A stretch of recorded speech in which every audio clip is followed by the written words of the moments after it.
Politics Today, reaching you live on independent television and radio.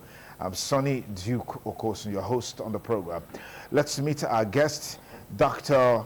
Ohaifo Esegbe is a senior lecturer at Igbenedion University, Okada. He's also a public affairs analyst. Thank you so much for coming on the program. Good morning, Nigerians. Good morning, Dr. Sonny Duke Okosun. We also have with us a constitutional and human rights lawyer, Greg Iyayi Esquire. Thank you for joining us on the program. Good morning, Sonny. Welcome for your sabbatical. Good morning, class. You can't have meaningful engagement without bringing on board lawyers. So we have another one here, Dr. Awo Osage. Thank you for joining us, Dr. Awo Osage. I'm also Patrick Folorunsho. Dr. Patrick Folorunsho Awo Osage. So that my you. father don't start asking questions if he didn't name me.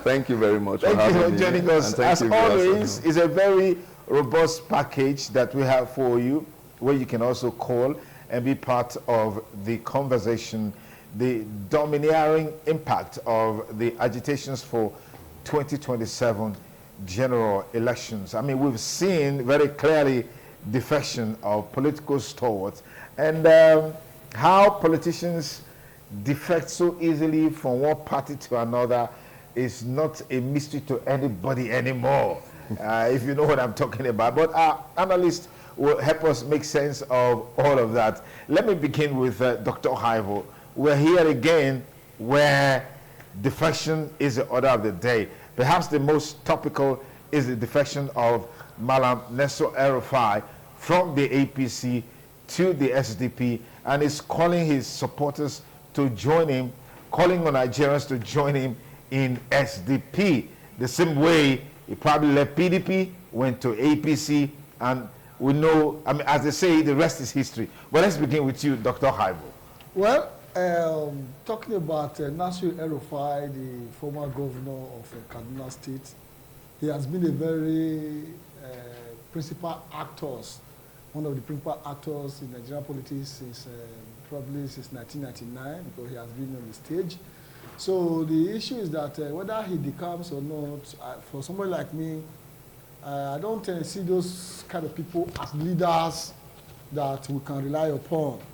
If Nigeria was to be a country where the system really works, I think somebody like Nasir El-Rufai is supposed to be under serious investigation now, based on his antecedents as governor and a lot of crises that took place during his time.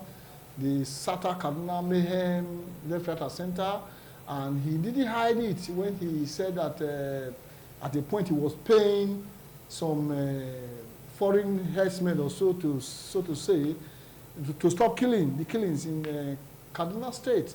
And at a time, he was the one who also told us that banditry is business.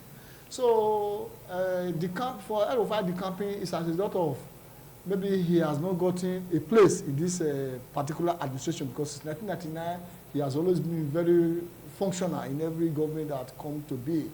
Right from, he was FCT minister, and we know how his ordeal was like during his tenure as FCT minister. So the campaign is just for Nigerians to watch out, because it's like when the rain want to fall, the clouds start gathering. So at the end of the day, sometimes the cloud gathers so thickly and the rain will never fall. So that was how they ganged up in pre-2014. They ganged up against Goodluck Jonathan, said all sort of things, everything, and they got him out of power. So I just see them as a class of my belly politician, where my brain is going to be buttered.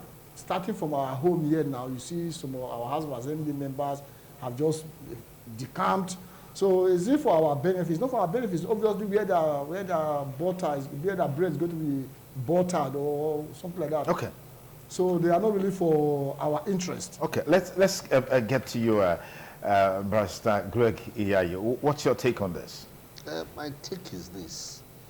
Because there are no principles, you see, is the movement of politicians from one party to the other is so fluid. And even liquid now is no longer fluid. They just move from one party to the other. But the one that baffles me most is the issue of legislators decamping from one party to the other.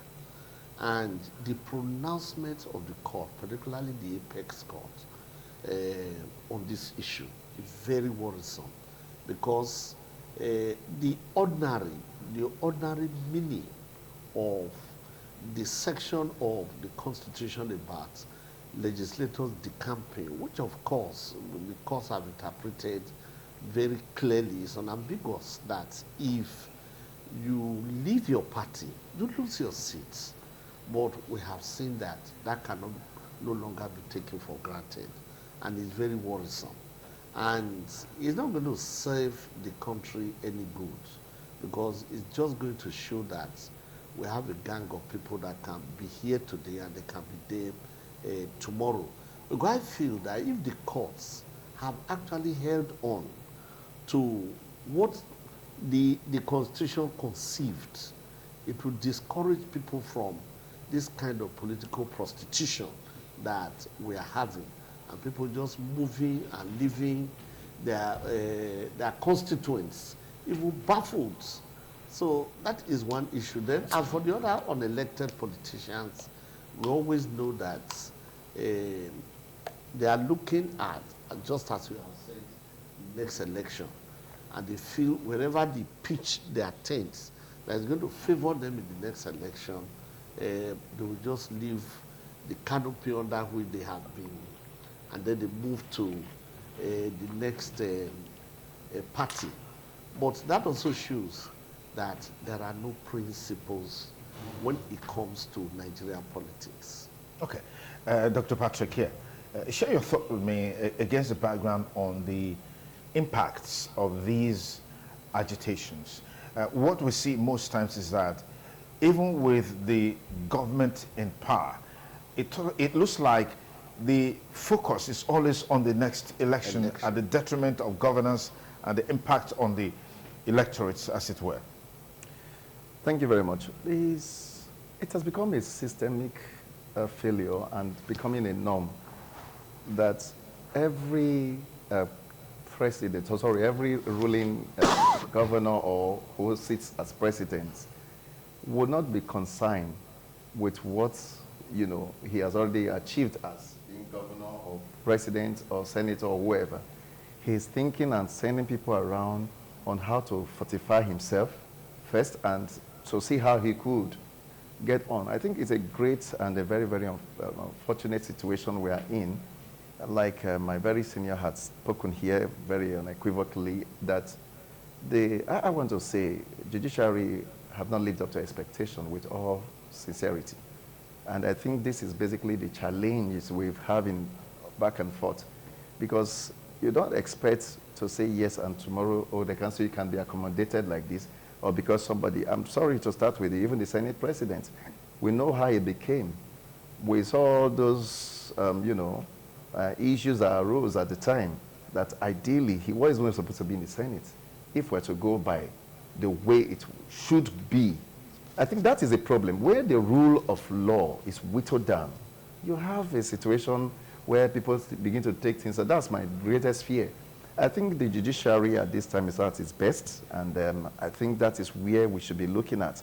And I pray that the Supreme Court justices will sit up and the CJN look into this critically, other than allowing people to, you talk of the campaign, it's part of it. I remember Adam Saliu, the former governor of Edo State, once told Babangida Aliu, the then Niger State governor, and when they were talking and they would not say, oh, they are talking, he said, you could be, in the morning we could be in different party, in the evening we could be in the same party. It was the words of Oshomale. It was Oshomale that also said that if you join our party, your sins are forgiven. That means all prosecution. Well, he was here to debunk that statement. He couldn't have a contest. If we say was twisted. If we say it was twisted, but I think we all understand English. I don't know how else you will make such statements, that your sins are forgiven. Okay, what does that mean if we want to go into that? Looking at it that, okay, maybe we'll now give you some soft landing, or we'll now pamper you a little. Like we'll pamper some kind of criminals in Nigeria today. When I say, okay, this one, if we go back to time, Anikulapo Kuti Fela, in his songs, he told us about those that are pen and biro armed robbers and all of that, talking about you can strike it with your pen, you make so much and nobody is talking. You won't hear them shouting thief, thief, thief. But you only hear when they see somebody stealing a little mangi and everybody's after him. I think that's a problem. Nigerians are not, they are not even enlightened enough. I think that's a challenge. The average Nigerian so-called schooled person don't even know the narrative, don't understand the system or what is going on. And the judiciary have also not helped matters.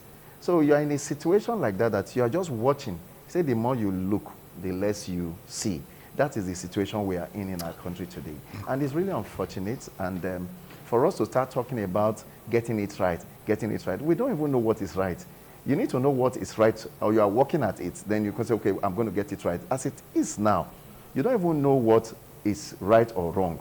It's Fidel Castro that made a statement very, very clearly. He said, to be moral in an immoral society, you know, it's immoral. A governor is concerned about shutting down preachers, and armed robbers with guns are moving in their own frolic in Anambra State. That is his own area. That the noise is disturbing market women. How about those using guns to terrorize them? How about those asking them to sit at home? You see, and that's a professor, and it bleeds my heart that very enlightened people engage in some stuff. These are things you can tell their clan leaders. You just call them and give a warning to them, and these guys will remove their speakers, other than a governor sitting down, okay, to say that. I for one, I feel so embarrassed and I'm disappointed at some kind of things we see. So looking at it in the whole analysis, we come to a point that look at it from who is governor, who is president, who is senator. Look at the shameful transaction going on at the Senate now over this and that's what we are now dragging back and forth.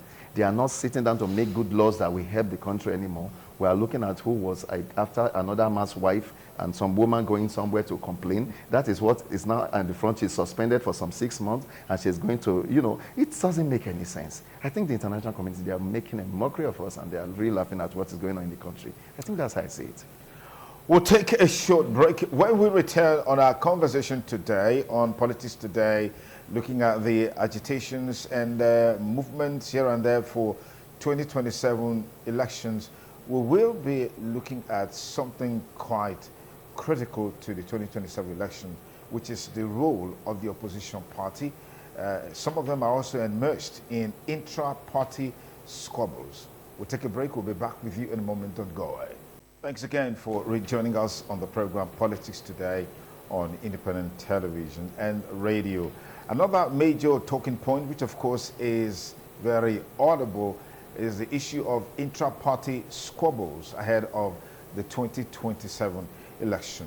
Labour Party, for example, has since decided Peter Obi as their flag bearer come 2027. That's quite interesting. But we know all the issues and the back and forth that trailed that party. Looks like some stability is coming forth. And the man with the proverbial cat with 9 lives, talking about Barrister Julius Abure, is still in the saddle at the Labour Party. Other part of the People's Democratic Party, a whole lot of horse trading is going on. Some say it's between the PDP presidential candidate in the last election and, of course, a major party stalwart in the party, talking about Nyesom Wike on the one hand and Alhaji Atiku Abubakar on the other hand. Well, some say today Wike is in a new party, and the party is called PDP APC, if you know what I mean.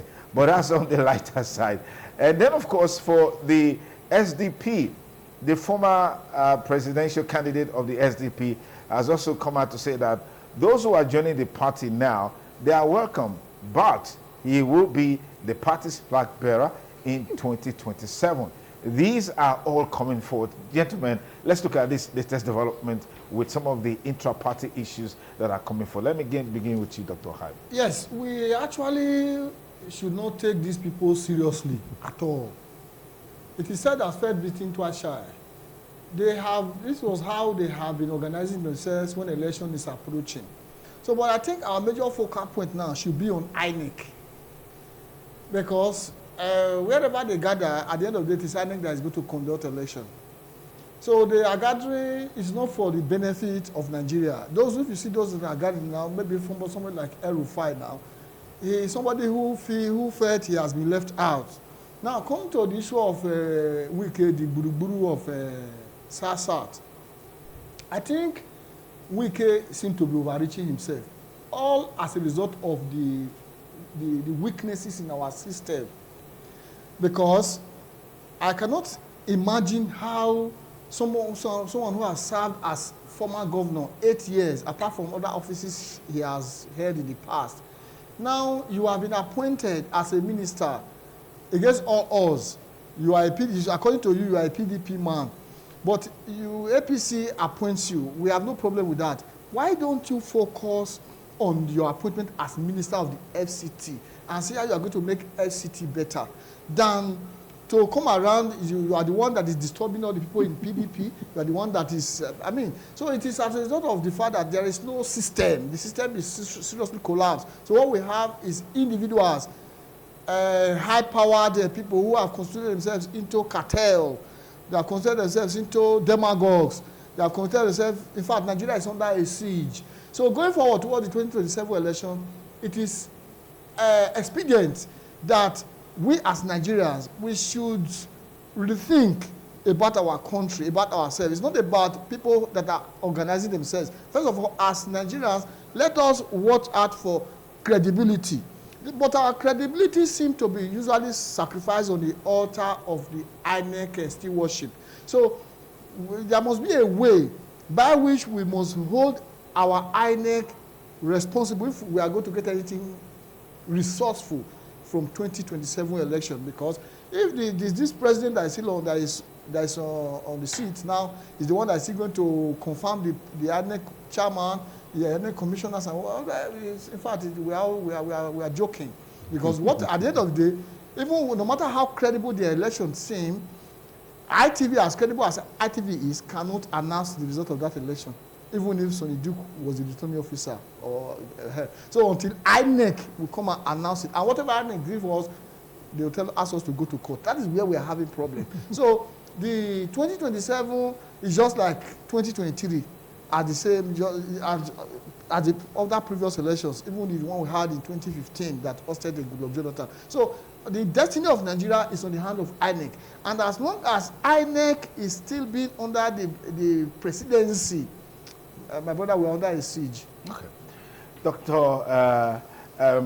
Barrister Greg Iyayi, let's talk about the level of opposition and their own, preparations for 2027. SDP is there, PDP is there, and of course, Labour Party is there. Yeah. Well, if you look at the system, any party in power, whether at the state level or at the national level, always wants to, whenever an election is approaching, dislodge the opposition, destroy the opposition. Obasanjo did it very clearly, tried as much as possible to destroy the opposition, sow seeds of discord, then send, fifth columnists into the system that will cause confusion, that will cause problems. And while they are battling with those problems, you see, they are not cohesive enough to form any reasonable opposition to the government in power. Almost all the governments in power, they do this, like I said, on state level or national level. But I think the opposition should be worried. Look at what happened in the US. Definitely, there were attempts, there was a party in power. There were attempts to actually deal with opposition figures. But you see, the issue of performance while in government, because when you started, you mentioned the issue of leaving the people. Our politicians no longer believe that it is my performance that will speak for me. That's correct. It's my performance that will work for me. So whether I perform or I don't perform, the next election is going to be guaranteed. I will use whatever methods I have. Donald Trump, it was his election, it was his performance in the first term that actually spoke for him against all the opposition that he had. But fortunately, again, their system is fair. And that is when we look at the issue of INEC. And then the opposition should focus on being cohesive, very cohesive. And there should be internal democracy too in some of these opposition parties. But if you look at some of the opposition parties, there's no internal democracy. And when it comes to the choice of candidates, when it comes to the choice of party officials, you know, some money bags within, or people of influence within the opposition want to have the final say. So the opposition should democratize their internal politics and make sure that they form a very strong opposition against the government. But if they are not democratic within themselves, it will be easy for the party in power to sow seeds of a discord. And then they should be clear-minded about what they want to do. For instance, when it came to the issue of sharing of SUV cars, I did not see any member of the opposition rejecting. If any of them had rejected, then that would have told Nigerians that, look, this is what they are. So it means they're just like the other parties. And this is where sometimes the masses are frustrated. Labour took, PDP took, APC took, all the other parties, they took. So what's actually the difference? And these are people, like we said earlier, that can move from one side to the other tomorrow. So the opposition should define their politics, define their programs, and then be cohesive and actually democratize their internal politics and processes. All right. Dr. Osage, there is a political party. It's not registered, but they are very formidable. And once they assert their position on any matter, be rest assured that they will make impact. It's called the Governor Forums, or the Forum of State Governors in Nigeria. What do you make of their impact and influence in governance, particularly as it relates to even these agitations for 2027? Because we're seeing it manifesting in the PDP already. Thank you very much. We say the Governors Forum, they are having their impact. What we should look at is, like I mentioned, what is their basis? What are they working for? It's basically their interest, not the interest. Nobody is talking about the interest of the country now, or their states or their localities, wherever they have come from. It's all about what we'll get at the end of the day. That's why you see nobody's talking about performance. Nobody's talking about anything. All they are after is what we could get at the end of the day. And now you talk about the Governor Forum, their impact, they come together to do what? To see, okay, let's say we are governors now, we're in the forum. What we'll be discussing will not be what will benefit your constituents, as it were. It will be about you. What happened to you? What happened to your wife, your son? That your son, how old is he now? That's what we'll be discussing in the forum. And you know, he's not around the age of Sheyi. Don't you think we should start thinking of how to project him? Maybe he should go to the State Assembly. From there, we'll start grooming him to become governor. If he's not up to the age to, you know, he has no experience, he just came back from Harvard, so we need to school him through some of the, that's what they discussed there. So that's the truth. Because if really they have, I wonder that I go to work or you go for a meeting and then you have this discussion, a forum that you have back and forth on how to make some meaningful, where I got very, very discouraged about so many things in this country, and I knew. I'm sorry, with respect to all the people, we had this local landlords meeting with very, very senior lawyers there. And incidentally, I happened to be the secretary. I was very happy, privileged to be seated and document where these very erudite men were seated, men that I've watched and I've seen for years. Then at the end of the day, we would now say we'll put some money together, and I was happy. That we're going to put up some street scenery on the streets, indicating, and then have some road graded, you know, in our own local way. We're so excited. Then on the day I put the record, I read that yes, this is December now. This is the money we have been able to keep. The treasurer was saying the money is here, and everybody who clapped and we were excited. And then a very, very notable senior colleague, a father, let me not call it, I won't call him a colleague now because, and then he stood up and said, well, you see what we are going to do? And everybody was listening. He said, that money, we should order for cow and some rice and buy. I was broken. Is this what we are here for? And I stood and I said, sir, but we already had a plan. For this money? For this money. He said, I should sit down. He said, you understand what I'm saying? He said, this one. He said, next year, we'll think about that. Think about that. Mm. But right now, for this money now, and this man is not any way close, it's not impoverished, he doesn't need it, if you ask me. But he insisted, because of his weight and his influence, he had his way. He had his way. Mm. And then I resigned immediately, and I told them I would not be part of this anymore. So I just imagine people like that. That's the same system. So that's why I'm not involved in active politics. I'm not. I can't be, because I cannot come in and then say one thing at the end of the day we are doing something else. So it doesn't add up. So that's basically what is the situation. So we come into this forum, we come here and there, and again, what Nigerians have a very, very short memory. That's another problem. We know what played out in the past election. We are warming up for another election, and we are still talking, and great people like you in the media space that will talk to Nigerians, go with your PVC. They did it before, sir. What happened? A lecturer here is talking to us now. Okay, they say go to court. Have we resolved that issue? Or is it going to be a recurring decimal? These are some of the issues we are looking at.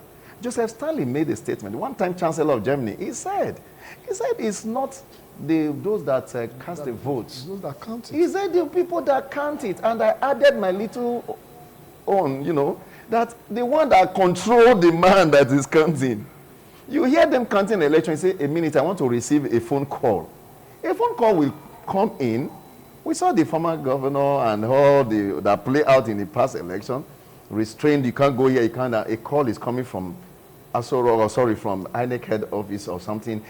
These are the manipulations we are talking about. Can't we have this seamless? Can't we have it to be free and fair? That is what Nigerians should be clamoring for. Before we are talking of getting into the new elections here and there, and this is what we want to do. And at the end of the day, all this agitation is all about how much of more property, real estate I will get involved in Dubai and Abu Dhabi, and what's the latest place? Oh, Daddy, where can I put some money? I have about $240 million now. What do you advise me as my godfather? That is what is playing out. So at the end of the day, the common man and the basics, look at what is going on in the country. It's still the same old gist. But just like talking about, okay, the governor or the presidency have changed, okay, now another man is there. It's the same system, borrowing here and there. When we're kids, we know those days, in basic economics, we know that when you borrow money or you do something, you live within your end, you live within limits. But now, we borrow to pay recurrence. Does it make any sense? In any school, I don't know where they taught that. Lecturer, maybe you taught that one in your class, I don't know. I was not taught like that from my primary to secondary to university and everywhere I have read. I have seen within and outside of the country that I have seen men that had to do with commerce. It's always about planning. You strategize, you plan. But here, we just borrow. We don't even plan to pay back. You see? And then when we borrow up and down, we use it to throw party. It didn't start today. Go back to First Stack and see what men were doing. First Stack 77. Awolowo to advise Nigerians then, advise the government that they should invest in technology and, and they said, no. We must project the dignity of the black man. You must do it. First Stack brought Ebenezer Sonio Kosum. Welcome, ladies and gentlemen. You are welcome to Nigeria. Where is First Stack taking place? We started building all manner and people came in. They squandered all the money and we came back to square one. That is the trouble. It's still the same thing that have been happening. They have not changed. And most of these men, they are dead. They are old, still controlling their chronics to continue. Okay. If we want a new Nigeria, we want a change, there needs to be a change of attitude and behavioral, and people should be punished for doing wrong. If I was to commit an offense, go to prison. Send him to prison. Don't allow him sit down because he's connected to the CJN, because the governor is his godfather. I have committed something. They say, okay, we'll forgive you. That's how I interpret statements like that I don't expect. Okay. That when you commit an offense, when you join our party, you will be, your sins are forgiven. He said that's not. I don't want to say. That people like you quoted him out of context. He was here and he was here in the studio and he said so. That's not what he said. That's what he said. That's what he said. That people like you quoted him out of context. Anyways, it's still Politics Today on independent television and radio. Now, when we return after this break, we'll look at what can be done within the ambit of INEC to make 2027 a unique election. I had the opportunity to be in Lagos sometime in December last year, where we had discussions and conversations about the activities of INEC, looking at the outcomes of the 2027 election, the expectations. For some, the expectations were met. For some others, the expectations were far from being met. INEC recognized this, and that's why they brought political anchors across the country to have an engagement, a discussion, a conversation on what the way forward. And one of the issues that we brought forth strongly is some of these things that we're talking about. But today on the show, we're looking at how and what INEC can do differently to make 2027 very unique. And one issue that has come up, the demon in electoral malpractices has left the voting stage to a large extent with the introduction of beavers and seems to have gone to collation and announcement of results. We saw that play out clearly in some recent elections. So we'll be looking at that when we return after this short break on Politics Today on independent television and radio. Don't go away. In time past, elections were usually fraught with irregularities, particularly as it relates to voting. You see things like ballot box snatching and, of course, killing and maimings and all of that. To a large extent, looks like we've been able to cure that, or INEC has cured that with beavers. But now, that demon that used to operate at that level has moved to the collation center and, of course, the announcement of results. But INEC designed a structure and a strategy to ensure that the beavers does not only accredit or use for voting, but the beavers also has the capacity to transmit results electronically to the INEC base. How come in the last general election, this component part of the beavers wasn't deployed to bring sanity to that election? INEC is saying this has to do with legislation, which means the National Assembly, they have to ratify the Electoral Act so we can delimit transmission of results electronically as the only means through which INEC can send results. As it is today, INEC has the prerogative to either do it manually or do it electronically, and in most cases, they always choose the lesser one, the structure or strategy that will make the work perhaps easier for them. And that also brings the issue of compromise. So, gentlemen, let's look at this part of the conversation as it relates to INEC and the transmission of result of election electronically. Let me give you 1 minute, Dr. Haibo. Yes, sir. I think before we can ever trust INEC in this country, INEC must be removed from presidency under the influence, because now there is no independent in the INEC. If they call it NEC, the idea is questionable, because even the legislatures, they are all benefiting from the irregularities of INEC. And that is why you discover that when somebody becomes a president of Nigeria, he is a demigod. In fact, he is more than a deity.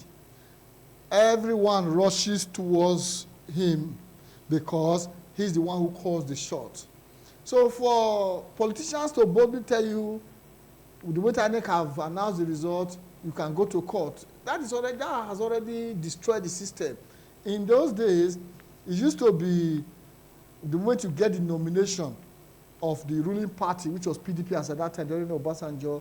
There's no need to go to election again. That is the demon you were talking about. So now, you realize that the INEC, they are doing the bidding of someone who has appointed them, which is obviously the presidency. So you realize that at the level of having to choose. If you check the 2023 election, INEC declared the results, they posted the results of the National Assembly to the IREF. But when it got to the presidency, that was where they said that the system collapsed and everything collapsed and this and that collapsed. But at the end of the day, they manipulated the result and brought it out for us. The same thing happened in our Edo State election here that is still being contested. That's sub judice because it's still at the tribunal. Okay. Yeah, yes. So the issue is that it is not after, as it were now. The battle of Nigerians should be how to neutralize INEC. Okay. All right. All right. Barrister Greg here. Yeah. I don't know how easy it will be to neutralize INEC. I think it's not even so much legislation. It's the person who is there. And whether he has the willingness to do what is right. There are people everywhere that have this kind of mind that, look, things must go our own way. I watched the American election in Pennsylvania. There was an electoral officer, even when the governor was telling him, what you are doing is wrong. People were telling him is wrong. And that if you count all the remaining votes, that the person you are hoping to win will not win. He was confronted by the constituents right there. So we have the person. The law was there. The courts even gave an order. She said she wasn't going to. I was shocked. She said she wouldn't obey the court order. That other people disobey court orders, and what's going to happen to? They told her you could go to prison. She said, let me go to prison. Right there on camera. And eventually, I think she had to come to her senses. And she did the election. She counted the election and allowed the result to be given. In the case of the U.S., the election is not the result is not announced by the Electoral Commission. It's the Associated Press that does so, because they already know what the result is. And that's where the demon that has left the beavers and gone to the collation center, now, so where the results are. I mean, so they should allow. Why does INEC choose the option of manual collation as against electronic transmission? As against the electronic. Okay, maybe it's less cumbersome. Let's maybe Dr. Awosage, Patrick Awosage, who is also a pastor, perhaps will give us a resume on what we need to do to cast that demon out of the collation center. The only way to cast out that demon is to send offenders to prison. Okay. But in the past election, nobody has been, convicted for anything. We just say we are going to arrest you. You see the charade of moving around. We're going to get some persons in. If you are found with this or that. Now, everything. See, the truth is that when I will refer to, to Anikula Kwakuti in 1978. I think when they registered a particular party, whether it's chop by chop political party, and they said, when he become president, he said, if I become president, I will ask Nigerians, do we really want to change? We will go and think about it for 2 weeks. After 2 weeks, it will come back. If we say we are changing, we'll change. I think that's the problem. It's like we're still enjoying this game. And we don't know how bad it is. If he's favoring maybe that the Greg Iyayi is my father, or because we could manipulate it's favoring my father, then I would say, well, oh, praise God, hallelujah, God is on our side. Okay. But in the situation whereby it's not him, but you're actually setting a template that is going to be so terrible. I think that's basically what it is. INEC know what to do, and they should do the needful. All right, don't you think INEC needs help with this option of electronic or manual? Yes. Why can't you just have a legislation that will stamp it as an authority that we must do it electronically, so you don't have an option? What did I say? Yeah. I said judiciary. All right. At the beginning, I said... All right, let me take a last story. 4 members of the Edo State House of Assembly have defected to the All Progressives Congress. The lawmakers are Honorable Donald Akoko Edo Constituency 2, Honorable Bright Yamu Oriongo South Constituency 2, Honorable Richard Edosa Oredo West Constituency, and Honorable Sunday Ojezele Eastern Southeast They stopped the APC secretariat in Benin City on Wednesday, where they were received by the APC State Working Committee led by Acting State Chairman Jared Tenebe. With this development, the APC now has 13 members in the House, while the PDP has 11. Labour Party lost its only representative to the APC. This is where we are with the party. Gentlemen, I'd like to get your reaction on this quickly before we open our studio line. Let's begin, Dr. Haifo. Yes, as for the Edo State House of Assembly, I lost confidence in them the day they wrote a letter to the sacking the local government chairman. When they wrote a letter without investigation, they used the governor's service, and I think I was here that day, and I told them that I know they are going to start the campaign. The House of Assembly are of no relevance to us. However, the House of Assembly and the local government councils have already been pocketed by the governors. So, talking about the House of Assembly, they are just an apron string of the governor. So, don't be surprised. Those first now is just like going to open the way. In the few weeks from now, maybe they are still waiting for the court tribunal verdict. In few weeks from now, all of them will decline. Okay.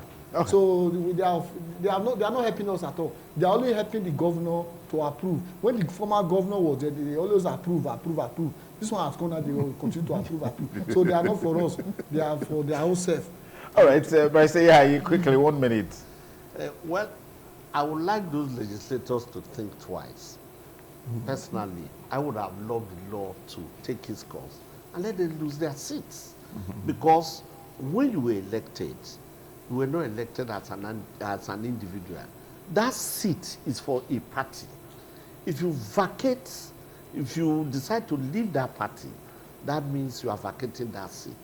Please, everyone should know the seat was allocated to a particular party, not an individual. So are you calling for the declaration of their seats vacant? Vacant. That seats should be declared vacant. Okay. And we should learn this lesson against political prostitution. And then come to think of it, what if tomorrow PDP regains the state? They will decamp again. What are you going to do? They will decamp back again. And can we continue to have there was one of them there, sir.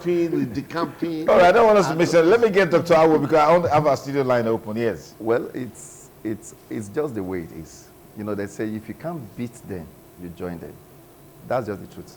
I know some of them personally, and when I see things like this, I know what they stood for. Like I said, politics is a very funny game. Are you justifying this action? I'm not justifying it in any way. Obviously, I'm not. I'm trying to say, like, what Daddy is saying. You know, Daddy is a senior lawyer, is an old lawyer. He's looking at it. Now, if you go to courts, they are going to defend it even to Supreme Court and still win on technicalities ground. You know, you're going to knock off your talk. So that's the area that I said it's about the judiciary stuff. Yeah. So it's not about what is written on the book. Somebody's going to interpret it. Okay. The interpretation is what is carrying, and that's why we have all this problem. Exactly.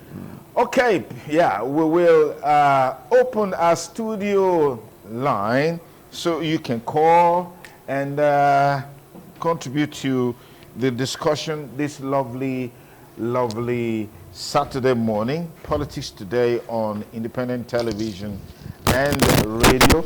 Our studio number is on the screen shortly, so you can call and be part of the conversation. Hello, caller. Good morning. Talk to us. Yes, good morning. What's your name and where are you calling from? Ultima the Great. Yes, go ahead with your contribution.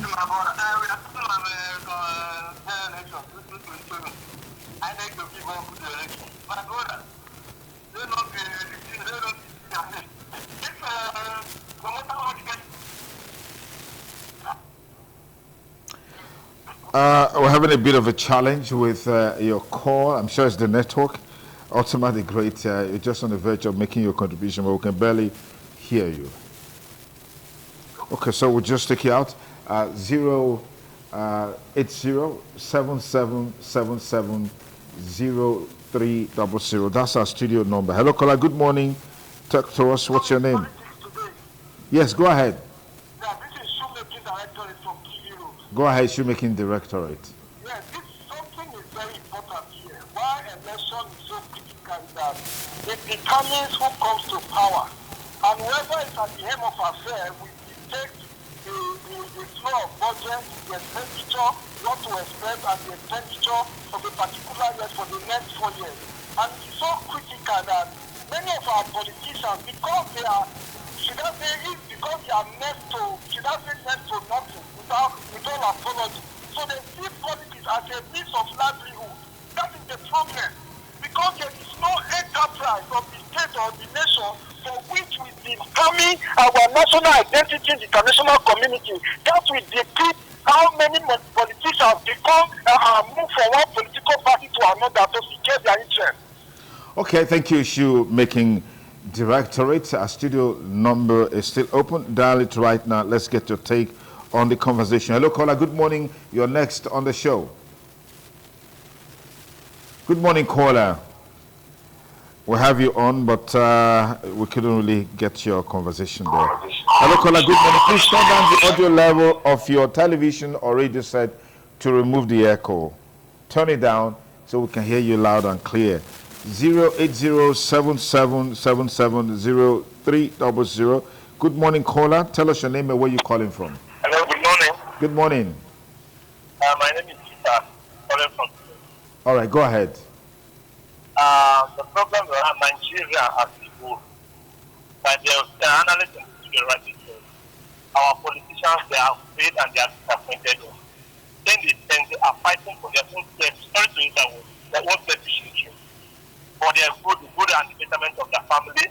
The Nigerians are any none of their business until we solve those nonsense.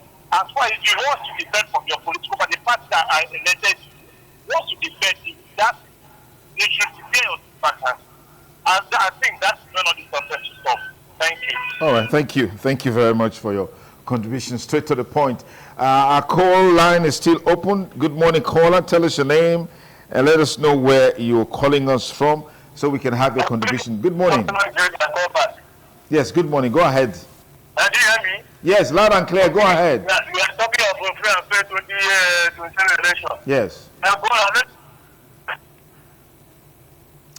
We're back there again with the network that you're using. So it's not from us, as it were, but let's give the opportunity to another person quickly before we wrap up. Hello, caller. Good morning. Tell us your name and where you're calling from, and then go ahead with your contribution. Good morning. What's your name? Good morning. Yes, good morning. This is Politics Today. Yeah, I'm Martin Idiom. Go ahead. Yes, sir. Please, sir, in respect of this lawmakers from the State House of Assembly that defected, the law is so clear on it. We don't need to beat around the bush. Section 1 of the Constitution says if you defer for your political party to another political party, that the platform which you use to get to the House of Assembly, you lose your seat. We don't need to start running here and there. It is as a result of this cross-carpeting every now and then that is making people, when they get to wherever they are, they misbehave a lot. They don't want to sit in one place and do the needful. And that is my contribution, sir. Thank you very much. Thank you for your contribution. 08077770300. That's the studio number. Our last caller for today. Hello, caller. Good morning. Go ahead with your contribution. Please turn down the audio level of your TV or radio to remove the echo. Good morning. 08077770300. That's our studio number. Hello, caller. Good morning. What's your name? Yeah, good morning.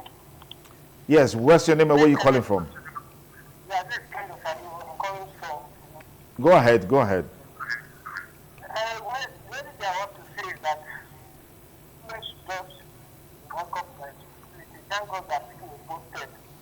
So they should just try and do the needful so that the like citizens will benefit from what they are expecting because they are tired of the instead happening. They have really commend the government, but we hope to see that really they do what the people expect them to do so that the state will be peaceful, everyone will benefit whatever activities that they will render. All right, thank you, last caller, for the views that you just shared with us, as well as others who contributed to the conversation today on the program Politics Today. I want to say big thanks to you and also to our panelists, Dr. Awosage. Patrick, thank you for coming. Barrister Greg, thank you for coming. Thank Dr. you. Haifo Saigwe, thank you for coming. And that's our package today on the program. Be sure to join us next week, Saturday. We'll be here again with another exciting edition of the program, Politics Today. Have a great weekend. Bye for now.